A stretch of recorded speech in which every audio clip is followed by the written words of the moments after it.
Samha Inuwa, kin ce ba za ki ƙara fitowa ki magana ba. Ya aka kuma yanzu na gani. Ɗan gidanmu ne suka saka. Me kuma ya ƙara faruwa? Ko wanda ya ɗauko hoto na saka ke ta zagi na a turamin nake kalla yake ta zagi na. Yake cewa wai ni ina lesbian. Gaskiyar lamarin. Ni Samha na rantsi da Allah na rantsi da Alƙur'ani izu 60 ban taɓa yin lesbian ba. Ko ta kungiya da yake ciki ko kuma ni? Ni Samha na rantsi da Allah na rantsi da Alƙur'ani izu 60. Ba ni da wata kungiya da nake ciki na lesbian ko na wani abu. Shi wanda ya fito yana maganar kin san shi? Ban san shi ba. Kin san wanda ya sa shi? Ban san waye ya saka shi ba.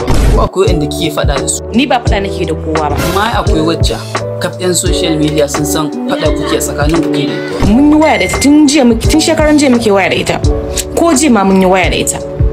Ni ba da ita nake yi ba. To amma wasu sun ce ciko kike. Kalle ni kaga ciko kai ka faɗa. Hannuna in ka kalla ya kaga tsoka to jikin ma ka yake. Yanzu na yi.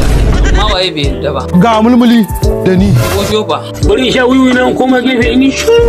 Ya kai kuma fa. Gwanja magana nake. Ka gane ni. Gwanja ya kamata ka ce wani abu. Ilmin Allah ka gane ni.